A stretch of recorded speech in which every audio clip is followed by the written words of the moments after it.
Donc tu travailles beaucoup sur les nombres, et puis leur matérialisation géométrique, mais tu abordes aussi d'autres aspects. Hein. Est-ce que tu peux nous en parler, la toponymie, le symbolisme? Est-ce que tu peux nous parler aussi un peu de ces autres moyens de leur vocabulaire, en quelque sorte? C'est pas que numérique. Ouais, alors en fait, si tu veux, tout ça relève plutôt, tous ces moyens dont tu sembles faire état là, relèvent plutôt, on va dire, de l'enseignement qui était précisément dispensé à l'époque où on construisait ces monuments, qu'ils soient mégalithiques ou qu'ils soient du début du christianisme, par exemple. Oui. Et cet enseignement-là, on le connaît encore puisqu'il est suffisamment documenté, c'est celui qu'on connaît comme étant l'école des arts libéraux. Ouais. Trivium et Les deux. quadrivium, exactement. Le quadrivium, donc, qui est quatre disciplines, l'arithmétique, donc les nombres, la géométrie, le déploiement des nombres dans l'espace, l'harmonie ou la musique, donc le déploiement des nombres dans le temps, et l'astronomie, le déploiement des nombres dans l'espace et dans le temps. Voilà. Et en fait, quand on étudie la géométrie mégalithique, c'est-à-dire la manière dont les différents mégalithes s'organisent les uns avec les autres de manière géométrique, on voit que ces quatre disciplines sont systématiquement présentes. Et donc ce sont ces disciplines qui interviennent comme des moyens en fait de compréhension de tout ça. Alors tu évoquais la toponymie. La toponymie, oui, puisqu'effectivement le verbe, la manière, le nom va avoir une importance, mais là on rejoint des disciplines collatérales aux arts libéraux.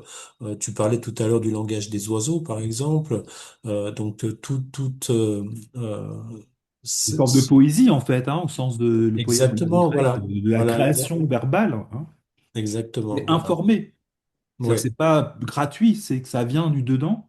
c'est un tout en fait. C'est un tout. C'est comme si on t'avait donné une espèce de caisse à outils, et quand tu as utilisé tous les outils, ben tu es en mesure on va dire, de créer toi-même, si tu veux, l'espace sacralisé. Ouais, ouais.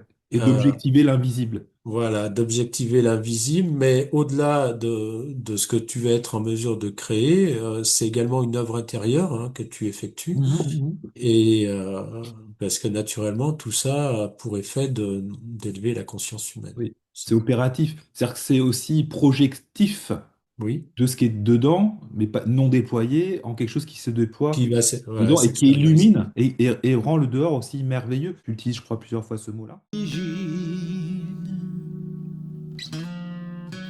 Conscient de tout, sauf de lui-même.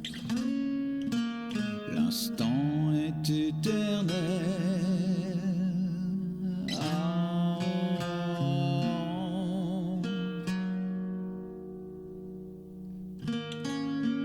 Avant que ne s'immisce le temps qui change, quand l'illusion s'en mêle. Ah, l'unité qui reflète sa propre multitude, abîme au cœur de l'atome, trauma après l'hématome, divine amnésie de l'homme, oh, sempiternelle origine.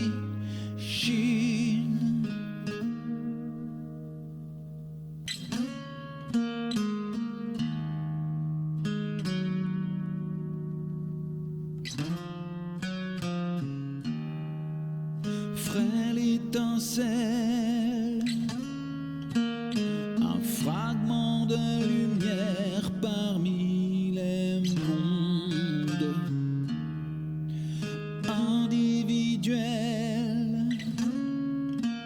un morceau de présent qui se parle et se rêve.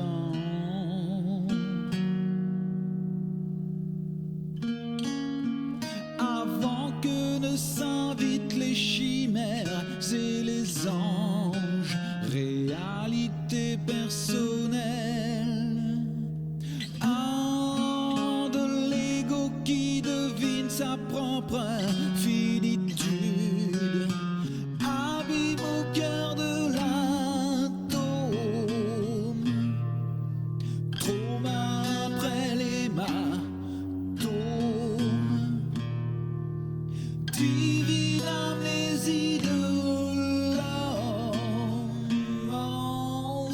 profite